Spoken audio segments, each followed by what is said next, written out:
Money pay చేయకపోతే 5 డేస్లో return వెళ్ళిపోతుంది కొరియర్. ముందు నుయ్యి వెనకాల గొయ్యి అంటారు కదా, ఇప్పుడు ఆ సామెత నాకు కరెక్ట్ వర్కౌట్ అవుతుంది. ఈ డబ్బులు మాత్రం కట్టాల్సిందే. ఆ $42 పే చేసిన తర్వాతనే ఆ ప్యాకేజ్ నాకు వస్తుంది. ఎవ్వరు కాల్స్ రెస్పాండ్ అవ్వట్లేదు. కొరియర్లో తెచ్చుకున్న పొజిషన్లో కూడా లేనట్టు అనిపిస్తుంది నాకైతే. ఇంకొక హైదరాబాద్ పార్సల్ అసలు దాని గురించి అప్డేట్ కూడా లేదు. ఫస్ట్ క్వశ్చన్, నాకు టారిఫ్స్ వేశారా వేయలేదా? నావి టోటల్ 3 కొరియర్స్. నాకు టారిఫ్స్ వేశారు. ఎన్నిటికి వేశారు, అసలు నేను ఎంత ట్యాక్స్ పే చేశాను, ఇవన్నీ వీడియో ఎండ్ వరకు చూడండి. నేను ఒక్కొక్క కొరియర్ గురించి నాకు జరిగిన ఎక్స్పీరియన్సెస్ క్లియర్గా వీడియో తీసా. ఒకటైతే రిటర్న్ కూడా పోయింది. సో ఎందుకు పోయింది, దాంట్లో ఏముండింది, నాకేమైనా పెనాల్టీ వేశారా, పోనీ ఎవరిది తప్పు, ఇవన్నీ డీటెయిల్గా నేను చెప్పాను. సో అవన్నీ చూడండి. నాకు కూడా ఈ కొరియర్స్ విషయంలో కొన్ని ఇన్సిడెంట్స్ జరిగాయి. సో అవన్నీ నేను వాళ్ళతో మాట్లాడుకుంటూ నాకు అప్పుడు ప్రెజెంట్ జరిగిన అప్డేట్స్ అన్నీ నేను ఒక చిన్న వీడియో క్లిప్స్ కొన్ని క్లిప్స్ అన్నీ తీసుకున్నా. సో అవన్నీ యాడ్ చేస్తున్నా. వీడియో ఎండ్ వరకు చూడండి. అండ్ యాక్చువల్గా అయితే నేను 3 కొరియర్స్ ప్లాన్ చేసుకున్నా. 2 డిహెచ్ఎల్ నుంచి, ఒకటేమో యూపీఎస్ నుంచి. సో డిహెచ్ఎల్ నుంచి ఒకటే కొరియర్ వేసుకోవచ్చు, కానీ వాళ్ళు అంత వెయిట్ తీసుకోము అని చెప్పారు. సో అందుకని స్ప్లిట్ చేసా. ఒక్కొక్కటి 15 kgs అట్లా తీసుకున్నా. సో అవి ఆల్రెడీ షిప్పింగ్ స్టార్ట్ అయిపోయిన తర్వాత మనకు ట్రాకింగ్ ఐడి ఇస్తారు కదా. సో ట్రాకింగ్ ఐడి ఇచ్చిన నెక్స్ట్ డే మార్నింగ్ ఒకసారి మళ్ళీ చెక్ చేసుకుంటున్నా. అంటే నెక్స్ట్ అప్డేట్ ఏమి ఇస్తారు, ఎప్పుడు డెలివరీ చేస్తారని. యాక్చువల్గా నాకు ఫ్రైడేకే డెలివరీ అవ్వాలి, కానీ అవుతుందా అవ్వదా అని ఒక చిన్న టెన్షన్ ఉండింది. సో నాకు నా కొరియర్ ఆ టైంకి ఇంపార్టెంట్. సో అయితే ఒకటి రీచ్ అవుతుంది అని ఉంది ఫ్రైడే, ఇంకొకటి కొరియర్ రిటర్న్ పంపించేసామని ఉంది. నాకు అసలు ఆ టైంలో ఏం చేయాలో అర్థం కాలేదు. అంటే ఎర్లీ మార్నింగ్ చూసా సీరియస్లీ. మార్నింగ్ పిల్లలకి ఫుడ్ బాక్స్ వేద్దాము, లంచ్ బాక్స్ అని చెప్పొచ్చి ఒకసారి చెక్ చేసుకున్నా అనమాట. నాకు కాల్స్ వాళ్ళు రెస్పాండ్ కాలేదు. మళ్ళీ అంటే మేబీ వాళ్ళు బిజీగా ఉన్నారు, అంటే వాంటెడ్లీ రెస్పాండ్ కాలేదని కాదు. నేను తర్వాత కాల్ చేసి వాళ్ళతో మాట్లాడి అసలు ఏంటిది స్క్రీన్ షాట్ తీసి పంపించా అనమాట. రిటర్న్ రావడం ఏంటి, దాంట్లో ఏం అప్డేట్ కూడా లేదు మనకు ఆన్లైన్లో. ఎందుకు రిటర్న్ వస్తున్నారన్న రీజన్ కూడా అక్కడ ఏం లేదు. జస్ట్ రిటర్న్ పంపించా అన్నారు. ఎక్కడికి పంపించారో తెలీదు. అంటే రిటర్న్ మా ఇంటికే పంపించారా అది కూడా తెలీదు. నేను మా పిన్నికి కాల్ చేశాను అనమాట. సో తను ఇంటికి ఏం రాలేదు, అసలు రిటర్న్ అని ఎందుకు వచ్చింది అని చెప్పి తను వాళ్ళకి కాల్ చేసిందనమాట. వాళ్ళకి కాల్ చేసిన తర్వాత నేను ఆ స్క్రీన్ షాట్ మొత్తం మా పిన్నికి కూడా పంపించాను. ఇక్కడ నేను ఇంక్లూడ్ చేస్తున్నా, ఒకసారి చూడండి. ఇట్లా ట్రాక్ చేసుకున్నప్పుడు రిటర్న్ టు ద షిప్పర్ అని చెప్పి September 2 రిటర్న్ చేసేసామని చెప్పి నాకు అప్డేట్ వచ్చింది. ఇప్పుడే కాల్ చేసిన వాళ్ళు ఏం చెప్తున్నారంటే ఏదో కొరియర్లో ఒక కాయిన్ ఏమైనా వేసినారా అంట. అసలు క్లియర్గా ఒక్కొక్కటి బట్టలు తీసుకొని ఆయననే కొరియర్ అతనే ఫోల్డ్ చేసి దాంట్లో పెట్టినాడు. అసలు కాయిన్ ఎక్కడి నుంచి వస్తుందండి, ఇట్లా స్టాప్ చేయడం ఏంది అంటే రీజన్ కూడా మనకి దాంట్లో మెన్షన్ చేయరు వెబ్సైట్లో. నేను చెక్ చేస్తూనే ఉన్నా. సో ఈయన కనుక్కున్నాడంట. మళ్ళీ ఒకసారి వాళ్ళకి కాల్ చేసి అసలు అట్లా ఏం లేదు, పోనీ ఏముంది అసలు ఒకసారి వాళ్ళు ఓపెన్ చేసినారా లేదా, ఒకసారి వాళ్ళు చెక్ చేసి మళ్ళీ నేను వాళ్ళతో మాట్లాడతాను కాల్ చేసి అని. నాకు తెలిసి హైదరాబాద్లోనే స్టాప్ అయినట్టుంది. దాంట్లో అయితే షిప్మెంట్ మళ్ళీ బ్యాక్ ఎవరైతే షిప్ చేశారో వాళ్ళకి రిసీవ్ అయిందని ఉంది. కర్నూలుకి అయితే రాలేదు, ఇంకా హైదరాబాద్లోనే ఉన్నట్టుంది డిహెచ్ఎల్ సర్వీసెస్ వాళ్ళ దగ్గరనే. సో వాళ్ళకి కాల్ చేసి చెప్తా అన్నాడు. వాళ్ళకి చెప్పిన తర్వాత షిప్మెంట్ స్టార్ట్ అవుతుందా లేదా అన్నది చూడాలి. కాయిన్ గోలేందో. ఇది నెక్స్ట్ డే మార్నింగ్ 6 o'clock. ఇప్పుడే మా పిన్ని మెసేజ్ చేసింది. నాది ఒకటి హ్యాండ్ బ్యాగ్ మర్చిపోయినా ఇండియాలో. నేను యాక్చువల్లీ అడిగిన దాంట్లో ఏమైనా మనీ అట్లా ఉన్నాయా లేదా అని చెప్పి. మొత్తం అన్నీ చెక్ చేసినారు, అసలు ఏం లేవని అన్నారు. కాకపోతే మనకి లోపల క్లాత్కి ఇట్లా సైడ్కి కొంచెం ఫోల్డింగ్ అట్లా అయ్యి ఉంటుంది కదా, దాంట్లో ఏదో ₹1 కాయిన్ ఉండిపోయిందంట. సో అది కాయిన్. పెనాలిటీ ఏమో కట్టాలన్నారంట. సో దాని గురించి డిస్కషన్. అది మేము కట్టాలా వాళ్ళు కట్టాలా, మళ్ళీ ఇది ఒక డిస్కషన్ అనమాట. వాళ్ళే చెప్పని, వాళ్ళు చెప్తే అంటే తొందర పెడితే ఇంకొక కాస్ట్ చెప్తారు, వాళ్ళు చెప్తే అని అంటున్నారు. ద ఓన్లీ థింగ్ ఈజ్ నాకు లేట్ అయిపోతుంది అని చెప్పి ఇంకొక టెన్షన్ అవుతుంది. ఇప్పుడు ఈరోజు ఇంకా ఇండియాలో ఆఫ్టర్నూనే కదా, నాకు ఎర్లీ మార్నింగ్ పిల్లలకి లంచ్ బాక్స్ కోసం లేచిన. నైట్ లోపల చెప్తా అని అన్నాడంట, చూద్దాం ఏం చెప్తాడు. కాయిన్ అయితే ఫైండ్ అవుట్ అయింది, చిన్న ₹1 కాయిన్. ఫైనల్లీ కొరియర్ అయితే స్టార్ట్ అయిపోయింది. ఇప్పుడే ట్రాకింగ్ చెక్ చేసుకున్నా. వాళ్ళైతే పెనాల్టీ ఏమి ఎయ్యలేదు. సో, రేపొస్తదని జెప్పి చూపిస్తుంది. రేపొచ్చేస్తే చాలా బెటర్. ప్రాబ్లమ్ అయితే క్లియర్ అయిపోయింది. చాలా టెన్షన్ అయింది. కంటిన్యూయస్‌గా రిప్లై ఇవ్వలేదు. వాళ్ళు అసలు చెప్పలేదు. యాక్చువల్‌గా ఈరోజు నైట్ అయినా కాల్ చేసి చెప్తాను పెనాల్టీ ఏస్తారా ఇయ్యరా అని అనుకున్నాం గదా! లేదు. ఆ ₹1 కాయిన్ నన్ను ఇంత తిప్పలు పెట్టింది. సో, మీరు ఎప్పుడైనా కొరియర్ ఏసుకునేటప్పుడు ఇట్లా చిన్న చిన్నవి కూడా చెక్ చేసుకొని ఏసుకోండి. ఇప్పుడున్న సిట్యుయేషన్స్‌కి ఎక్కడ స్టాప్ అయినా గానీ, స్టాక్, మనం పెట్టిన టైము, మనీ, అసలు ఈ ప్రెషర్ అంతా తీసుకోవాల్సొస్తది. సో, ఇప్పుడు కొరియర్ కోసం వెయిట్ చేద్దాం. అసలు ఏం జరుగుతుందో ఏమో నాకేం అర్థం కావట్లేదు. ఒక షిప్మెంట్‌ది ప్రాబ్లమ్ ఉంది. ఆ డాలర్ కాయిన్ వల్ల, అదే ₹1 కాయిన్ వల్ల అని అనుకున్నామా, దాని గురించి ఇంకా వాళ్ళు ఇన్ఫర్మేషన్ ఇవ్వలేదు. కానీ నేను ట్రాకింగ్ చెక్ చేస్తే ఇన్ ట్రాన్సిట్ ఈరోజు డెలివరీ ఫ్రైడే అని ఉంది. సో, కింద మాత్రం అంటే మనకు స్టేటస్ అప్డేట్స్ కూడా ఉంటాయి కదా. సో, అక్కడ మాత్రం ఇంకా ఏం స్టేటస్ అప్డేట్ ఏం చేయలేదు వాళ్ళు. అది మాత్రం ఇన్ ట్రాన్సిట్ అని ఉంది. సరే, దాన్ని చెక్ చేద్దామని వీళ్ళకి కాల్ చేస్తున్నా. ఇండియాలో నిమజ్జనాలు అవి జరుగుతున్నాయి కదా. సో, ఎవ్వరు కాల్స్ రెస్పాండ్ అవ్వట్లేదు. అదొక టెన్షన్. అంటే ఇప్పుడు మళ్ళీ ఒకసారి చెక్ చేసుకుంటున్నా ఈరోజు డెలివరీ కదా అని.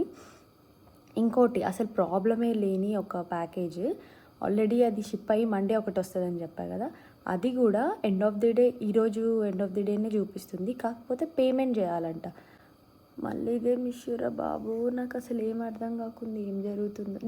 ఇప్పుడైతే నాకు $42 అని ఉంది. అసలు ఎందుకని నార్మల్గా వ్యూ చేస్తే ఇక్కడ స్క్రీన్ షాట్స్ పెడతా చూడండి. ఫస్ట్ అక్కడి నుంచి షిప్మెంట్ స్టార్ట్ అయినప్పుడు ఇట్లా ఇన్ ట్రాన్సిట్ అని చెప్పి ఫ్రైడే డెలివరీ అని ఎస్టిమేటెడ్ ఉంది కదా. దాని తర్వాత మళ్ళీ ఇది ఇంకొక అప్డేట్ అనమాట, పేమెంట్ రిక్వైర్డ్, మండే డెలివరీ చేస్తామని. అండ్ ఇది ఇంకొక అప్డేట్, డ్యూటీ డ్యూ ఉంది మీ షిప్మెంట్ కోసం. సో $42.82 పే చేయాలి for your shipment further process కోసం. పే ఆన్లైన్ అన్న పే చేయొచ్చు, లేకపోతే DHL సర్వీసెస్కి వెళ్ళి అక్కడ పికప్ చేసుకున్న పే చేయొచ్చు అని. అసలు బ్రేక్ డౌన్ ఛార్జెస్ చూడండి, import and export, duty taxes, regular charges ఇన్ని ఉన్నాయి.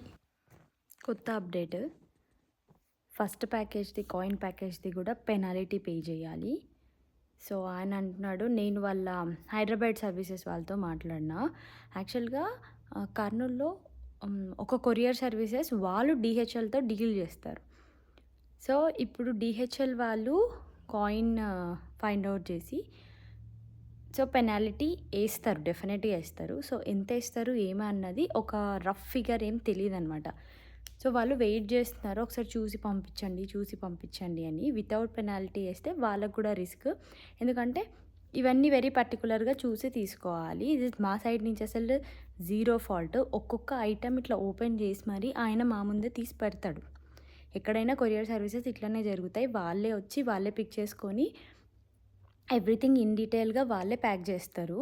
ఇక్కడ ఏంటంటే కర్నూలులో ఇంటికి రారు, కానీ మనం తీసుకెళ్ళిన స్టఫ్నంతా వాట్ ఎవర్ ఏ బాక్స్లో తీసుకెళ్ళినా మళ్ళీ ఓపెన్ చేసి ఒకసారి క్రాస్ చెక్ చేసుకొని ఏం పెడుతున్నారు, చిన్న డీటెయిల్ దగ్గర నుంచి అన్నీ ఏవైతే తీసుకెళ్ళాలి అన్న ఒక్కటి మాత్రమే పెడతారనమాట. సో, ఇంత ప్రాపర్గా చెక్ చేసిన తర్వాత కూడా ఇది కాయిన్ చూసుకోకపోవడం, అంటే వాళ్ళు సరిగ్గా చూసుకోలేదా ఏమో నాకు అర్థం కాలేదు. కానీ బట్ ఎనీవేస్ అయితే పెనాల్టీ వేస్తారు. ఆయన ఏమంటారు, మీరు పెనాల్టీ షేర్ చేసుకుంటా మనీ మీరు పే చేస్తా అంటే ఇమీడియట్గా వదిలేయచ్చు. నేను ఇప్పుడు నా పర్సనల్గా పే చేసుకోవాలంటే, బట్ నా మిస్టేక్ కాదు కదా. ఇప్పుడేమో నాకు ఎమర్జెన్సీ, నేను ఏం చేయాలి? చాలా ట్విస్ట్లు అనిపించినాయి. ఇవి సరిపోవన్నట్టు ఇంకా ఉన్నాయి. సో, ఇప్పుడైతే కాయిన్ ఇష్యూతో నేను పేమెంటే ఇంకా ఎంత పెనాల్టీ పే చేయాలో నాకు తెలీదు. వాళ్ళు చెప్తా అన్నారు, నేను వెయిట్ చేయాలి. బట్ అప్పటి వరకు షిప్మెంట్ స్టాప్ చేయకండి అని నేను రిక్వెస్ట్ చేసినందుకు సో వాళ్ళు పంపించేశారనమాట. కొత్త ట్రాకింగ్ ఐడి ఇచ్చారు. సో, దాన్ని నేను ట్రాక్ చేసుకుంటూ ఉన్నా. ట్యూస్డే నాకు కొరియర్ వస్తుంది. సో, అది ట్యూస్డే వరకు వెయిట్ చేయాలి. దానిపైన ట్యాక్సెస్ ఎంత కట్టాలి ఏమి అన్నది నాకు అప్పుడు తెలియలేదు. ఎందుకంటే ఇంకా ఆన్లైన్లో కూడా అప్డేట్ ఏం రాలేదు. ఫస్ట్ కొరియర్కి కూడా యూఎస్కి కొరియర్ వచ్చిన తర్వాతనే న్యూ అప్డేట్, దాంట్లో మనం ట్రాకింగ్ చెక్ చేసుకుంటూనే ఉండాలి ఫ్రీక్వెంట్గా. ఎవ్రీ డే చెక్ చేసుకుంటూ ఉంటే మనకు నెక్స్ట్ అప్డేట్ మనకు ఆన్లైన్లోనే చూపిస్తుంది. పేమెంట్ యాజ్ ఐ షోని ఇందాక చూపించా కదా, అట్లనే చూపిస్తుంది. సో, ఇంకొకటి హైదరాబాద్ది, అది నేను ఇంకా అడిగి నాకు ట్రాకింగ్ ఐడి వచ్చిన తర్వాత చెక్ చేసుకుంటే అది ఫ్రైడేనే వస్తుంది అని ఉంది. ఓకేలే, అట్లీస్ట్ అది యూపీఎస్ కొరియర్ సర్వీసెస్. దానికి రిలేటెడ్ పేమెంట్ గురించి, టారిఫ్స్ గురించి ఏం లేదు. సో, దాని గురించి కూడా ఇక్కడికొచ్చిన తర్వాత వస్తదేమో అని వెయిట్ జేస్తున్నా. ఎండ్ ఆఫ్ ది డేనే గదా షిప్‌మెంట్ రావాలి. నేను వెయిట్ జేస్తున్నప్పుడు నాకు ఫస్ట్‌ది $42 ఇప్పుడు ఏదైతే పే చేశానో, సో, ఆ కొరియర్ అయితే ఫైనల్లీ వచ్చేసింది నాకు. నేను ఆ కొరియర్ వచ్చిన క్లిప్ లాస్ట్‌లో ఇంక్లూడ్ చేస్తాను. అదొచ్చింది. దీనికోసం వెయిట్ జేస్తున్నా. దానికి, దీనికి ఒక half an hour time difference చూపిస్తుందంతే. 4:15, 4:30కంతా వచ్చేస్తది ఈవినింగ్ అని. వెయిట్ జేస్తున్నా. దాంట్లో అప్డేట్ మాత్రం చేంజ్ అవ్వలేదు. ఇదిగో సెప్టెంబర్ 5th ఫ్రైడే రోజు రావాలి 4:15 PMకి. నేను వెయిట్ చేసి, చెక్ చేసి రాలేదు. తర్వాత మళ్ళీ చేంజ్ అయ్యింది టు మండే బై 3 PM అని ఉంది గదా! మండే 3 PMకి కూడా రాలేదు. సేమ్ అప్డేట్ అట్లానే ఉంది. సో, అది నెక్స్ట్ డేకి మళ్ళీ చేంజ్ అయింది. ట్యూస్‌డే రోజొస్తదని. ఎందుకు చేంజ్ అవుతుంది? అసలేం అప్డేట్ తెలీదు. ఓకేనా? నేను DHL వాళ్ళకి యూపీఎస్ వాళ్ళకి కాల్ చేసి అడిగినా గూడా, మేము కనుక్కుంటాము. మీరు గూడా ఒకసారి కస్టమర్ సర్వీసెస్‌కి మీరు కూడా కాల్ చేయండి అన్నారు. నాకు తెలిసిన అంటే ఫ్రెండ్స్ నుంచి ఒక ఇన్ఫర్మేషన్ ఏందంటే, యూపీఎస్ వాళ్ళు అట్లాగే హోల్డ్ చేసుకుంటున్నారు. మనం కాల్ చేసే వరకు వాళ్ళు ప్యాకేజెస్ ఇవ్వట్లేదు అని. కొందరేం చెప్పారంటే, యూపీఎస్ నుంచి టారిఫ్స్ ఎక్కువ పడుతున్నాయి అని. అది అప్డేట్ తెలీదు నాకు. నా కొరియర్ అప్డేట్ తెలీదు. నేను రేపు ఒక్కరోజు చూసి కాల్ చేద్దామని ఫిక్స్ అయ్యున్నా. అండ్ ఇప్పుడు ఇంకొక కొరియర్ వాటెవర్ కాయిన్ కొరియర్ ఉంది కదా! సో, అది యూఎస్‌కి రీచ్ అయ్యింది. రీచ్ అయిన తర్వాత టారిఫ్స్ ఎంతేస్తున్నారన్నది ఇప్పుడు నేను మళ్ళీ స్క్రీన్‌షాట్ పెడుతున్నా చూడండి. దానికి గూడా వేశారు. ఆ ప్యాకేజ్ కంటే ఈ ప్యాకేజ్‌కి కొంచెం టాక్సెస్ తక్కువున్నాయి. దీనికి $29.56 ఉన్నాయి. మ్యాటర్ అయితే సేమే. ఫర్దర్ ప్రాసెస్ షిప్‌మెంట్ జరగాలంటే పే చేయాల్సిందే. Same import and export, duty ట్యాక్స్‌లు ఇవన్నీ క్లియర్‌గా డీటెయిల్స్ ఇచ్చారు. నేను ఆన్‌లైన్ పేమెంటే చేసేసిన. రేపొస్తది కొరియర్. అండ్ ఇదైతే ఆ యూపీఎస్‌ది. ఇప్పుడు నెక్స్ట్ ట్యూస్‌డే చూపిస్తుంది. రేపు వెయిట్ జేయాలి. ఇట్లా 2 టైమ్స్ ట్యాక్స్ పే చేసిన తర్వాత నేను కొరియర్ వాళ్ళని అడిగా. అసలు మీకు ఇన్ఫర్మేషన్ తెలిస్తే మాకు చెప్పొచ్చు కదండీ! అంటే ఇంత ప్యాకేజ్‌కి ఇంత వస్తదా టాక్సెస్ అట్లాంటివి ఏమైనా ఇన్ఫర్మేషన్ ఉన్నాయా? లేకపోతే ఈ ఐటెమ్స్ ఉన్నాయా? అని అడిగితే అట్లేం లేదండి. మాకు అట్లాంటి ఇన్ఫర్మేషనే లేదు. ఉంటే డెఫినెట్‌గా చెప్తాం కదా! మేమెందుకు బిజినెస్ పోగొట్టుకుంటాం అని అన్నారు.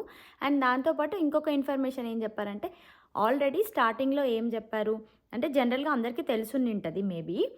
$100 కంటే అబోవ్ ఉన్న కొరియర్ మనం తెప్పించుకుంటే దాని వర్త్ ఇన్వాయిస్ మనకొచ్చే ఇన్వాయిస్ $100 కంటే అబోవ్ ఉంటే దానిపైన టారిఫ్స్ అన్నీ ఉంటాయి అని చెప్పారు. $100 కంటే బిలో వచ్చింది నాకొక కొరియర్, ఫస్ట్ కొరియర్. సో, దానిపైన అంత టాక్సెస్ ఎయడం అన్నది నేను ఫస్ట్ షాక్ అయ్యా. అదేంది $100 కంటే బిలో లేదు గదా! అని. వాళ్ళు గూడా కాల్ చేసి కనుక్కుంటున్నారనమాట. దేనిపైన ఎంత టారిఫ్స్ ఏస్తున్నారు అని. పర్టిక్యులర్‌గా రీజన్ అందరికీ అంటే కొందరికి కాటన్ క్లాత్స్ ఉన్నాయని చేశారు. కొందరికి టూత్ బ్రష్ ఉందని చేశారు. వాళ్ళ టర్మ్స్ అండ్ కండిషన్స్ ఏమేమున్నాయో తెలీదు. ఇంతకుముందు మనకంత డిఫరెంట్‌గా ఉండింది గదా! జస్ట్ ఈ 1 వీక్‌లో చాలా డిఫరెన్స్ వచ్చేసింది. కాటన్ క్లాత్స్ ఉన్నాయని ఒక్కటే చేస్తే మరి ఒక దాంట్లో కొన్ని, ఒక దాంట్లో ఎక్కువ అట్లా ఉండొద్దు గదా! నాకు సెకండ్ ప్యాకేజే వెయిట్ ఎక్కువ. కానీ దానికి $29.52 ఏశారు. ఫస్ట్ ప్యాకేజ్ తక్కువ. దానికి ఎక్కువేశారు. అసలేంటి డిఫరెన్స్? అసలు ఏం చెప్పలేదు. అండ్ ఇంక యూపీఎస్ అయితే ఇంక అడగొద్దు. ప్రెజెంట్ అయితే అసలు ఏం ఇన్ఫర్మేషన్ తెలీదు. అదేదో ట్యూస్‌డే వస్తా అన్నది. సో, దాని డీటెయిల్స్ నేను వాళ్ళతో కాల్ చేసి కనుక్కొని వాళ్ళేం ట్విస్ట్ ఇస్తారో, లేకపోతే పేమెంట్ జేయమంటారా? ఊరికే తెచ్చిస్తారా కొరియరు? అది తెలీదు. కొందరికైతే ఆల్మోస్ట్ ఒక 10 డేస్, 11 డేస్ అట్లా హోల్డ్ చేసుకొని ఇచ్చింది గూడా ఉంది. కొందరికి అదే యూపీఎస్ $76 కొందరికేమో $92 గూడా పేమెంట్ తీసుకున్న పొజిషన్స్ ఉన్నాయన్నమాట. నేను ఈ వీక్‌లోనే విన్నా అది గూడా ఫ్రెండ్స్‌ది. అది గూడా ఒకరిదేమో బిలో $100 షిప్‌మెంటే. ఇంకొకరిది నార్మల్ బేసిక్ షిప్‌మెంటే. బట్ అంత టాక్స్ తీసుకోవడం అన్నది నాకు అర్థం గాలేదు. మోస్ట్‌లీ ఖచ్చితంగా బట్టలు, ఫుడ్ ఇంక తెప్పించుకుంటాము. ఆబ్వియస్ ఇంకా. రెగ్యులర్‌గా మనం తెప్పించుకోవాలనుకున్నా తెప్పించుకుంటాం. అండ్ ఇంకొందరు గ్రూప్స్ అంటే మాట్లాడుకున్నవి విన్నది ఏంటంటే, సో, హైకోర్టు ఇంకా దీన్ని కంప్లీట్‌గా అప్రూవ్ చేయలేదు. సో, అక్టోబర్ వరకైతే ఈ టారిఫ్స్ అన్నీ కంటిన్యూ అయితాయి. దాని తర్వాత ఇంకేం జరుగుతుందో తెలీదని నాకన్నారు. అది ఎంతవరకు నిజమో కాదో నాకు తెలీదు. నాకు తెలిసిన ఇన్ఫర్మేషన్ వరకు నేను మీకు చెప్తున్నా. మోస్ట్‌లీ అక్టోబర్ వరకు ఎవ్వరు తెప్పించుకోవద్దు అన్న ఐడియాతో అందరు చాలామంది ఉన్నారు. సో ఎమర్జెన్సీ ఉండి తెప్పించుకున్నా ఇట్లా ఇన్ని ట్యాక్సెస్ వేస్తే చాలా కష్టం కదా! అసలు ఎట్లా తెచ్చుకోవాలి? నేనైతే చాలా టెన్షన్ పడ్డా. ఇంకా టెన్షన్ పడుతూనే ఉన్నా. ఇంకో కొరియర్ రాలేదు కదా! సో దాని అప్డేట్ రేపు వరకు వెయిట్ చేసి అది నాకొస్తే నేను వాళ్ళతో కాల్ చేసి ఏంటి అని మాట్లాడి చెప్తాను. అట్లాగే నాకు పెనాల్టీ ఎంతేసారో కూడా తెలీదు. దాన్ని కూడా కనుక్కొని అది కూడా పే చేయాలి. ఇట్లా ఒక్క కొరియర్‌కి డబల్, త్రిబుల్ నేను పే చేసుకుంటూ పోవాలి. మీరు చెక్ చేసుకోండి. కొరియర్ వచ్చేటప్పుడు కూడా వెరీ మైన్యూట్ థింగ్స్ కూడా ముందే చెక్ చేసుకొని వాళ్ళకివ్వండి. వాళ్ళు చెక్ చేసుకుంటున్నా మనం కూడా 2, 3 టైమ్స్ క్రాస్ చెక్ చేసుకుంటే ఏం ప్రాబ్లమ్ లేదు. ఇట్లా రిటర్న్ వచ్చి తెలియకుండా ఏదో లోపల ఉండిపోయిందని చెప్పి మళ్ళీ టా పేమెంట్స్ చెయ్యడము. వాళ్ళేదన్నా కొందరు అన్నీ అడగరు కొరియర్ సర్వీసెస్ వాళ్ళు. ఎవ్రీ మైన్యూట్ థింగ్ ఒక్కొక్కసారి అడగరు. అంటే కొన్ని బ్యాటరీస్ గురించి ఇట్లా బేసిక్‌వి కొన్ని మనకు తెలుసు. కొన్ని అడగరు. కొన్ని సర్వీసెస్ కొన్ని యాక్సెప్ట్ చేస్తాయి. కొన్ని యాక్సెప్ట్ చెయ్యవు. ఇట్లా డిఫరెంట్ సినారియోస్ ఉంటాయి. సో, వాళ్ళ దగ్గరికెళ్ళేటప్పుడు వెరీ స్పెసిఫిక్‌గా ఎవ్రీ ఐటెమ్ పైనే పెట్టి చూపిచ్చి ఇవి ఓకేనా అని వాళ్ళు బాక్సెస్‌లో ప్యాక్ చేసుకునేంత వరకు క్లియర్‌గా చూసుకోండి. ఇప్పుడు నా తప్పు ఉందా? లేదా? మా తనే ప్యాక్ చేశాడు. వాటెవర్ కొరియర్ బాయ్ ఉన్నారు కదా! ఆయననే ప్యాక్ చేశారు. ఆయన ప్యాక్ చేసున్నా ఇప్పుడు నేను 50% పెనాల్టీ నేను కట్టాల్సొస్తుంది. ఒక సైడ్ నాకేమో కొరియర్ కావాలి. నాకు ఇంపార్టెంట్.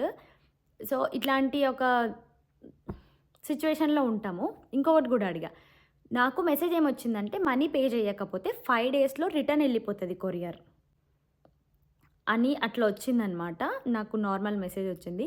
5 డేస్‌లో రిటర్న్ ఎళ్ళిపోతదని వచ్చిందని కొరియర్ వాళ్ళని అడిగితే వాళ్ళేమన్నారు, మేడం ఎంత ట్యాక్స్ ఉంటే అంత పే చేసుకోండి.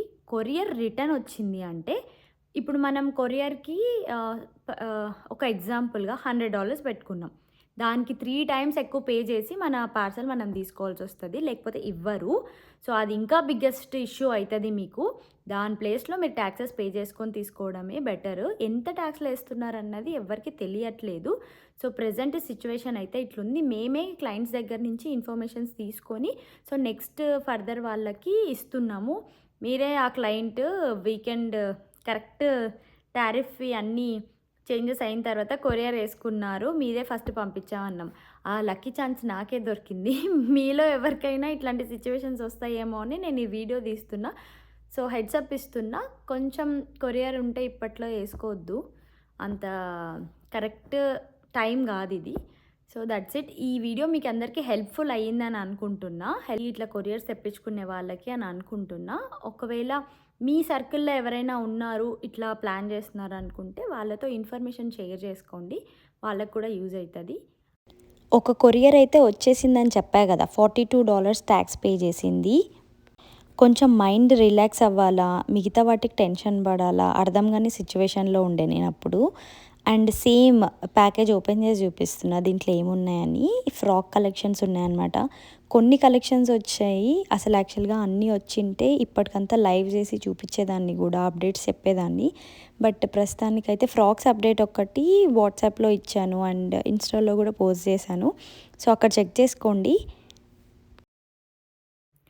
ఓకే. That's it guys. ఇంకొక వీడియోలో నెక్స్ట్ ఆ 2 అప్డేట్స్ ఖచ్చితంగా చెప్తా. అండ్ అప్పుడు మీట్ అవుదాం. అంతవరకు బాయ్. Take care.